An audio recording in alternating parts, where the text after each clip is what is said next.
Welcome to this explainer. Today we are completely tearing down the mechanics of modern trading to demystify contracts for difference, or CFDs. If you've ever looked at global financial markets and wondered how these absolutely massive volumes of assets seem to change hands at lightning speed, without fleets of armored trucks constantly rolling down the highway, well, you're in the exact right place. We're going to draw a really sharp line between the physical asset and the abstract math, and honestly, it's going to fundamentally change how we understand what it means to actually hold an asset versus just trading its price. So, let's start with a really fascinating question. How do you trade gold without ever actually touching it? It sounds kind of impossible, right? But it strikes right at the heart of modern trading. Historically, trade was, well, heavy. You literally needed a physical bar, a secure vault, and probably an armed guard. But our modern financial system? It's evolved way beyond physical logistics. We've effectively separated the inherent value of an asset from its physical, tangible form. Keep this question in the back of your mind as we go, because the answer completely reshapes how we view market participation today. All right, let's dive right into Section 1, Decoding the CFD Concept. At its absolute core, a contract for difference is really just a math agreement. It's based entirely on price movement over time.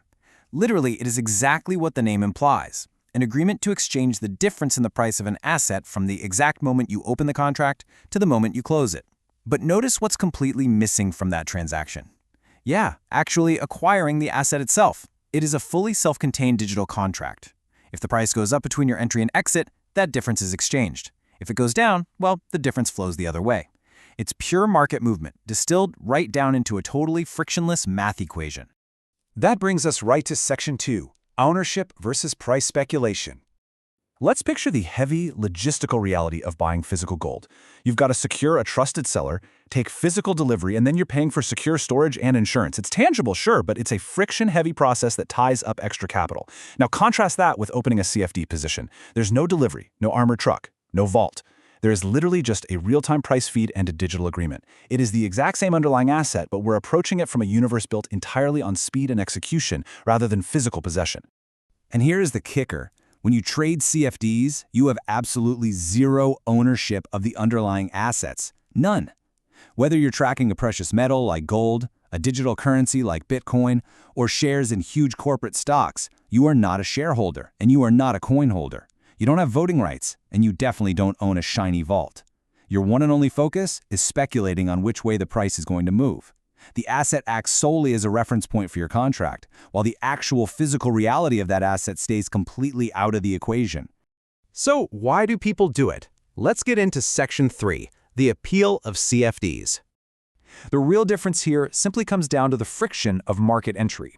Jumping into a CFD, it takes a few clicks. You open an account online, and boom, you are immediately plugged into the real-time volatility of global markets.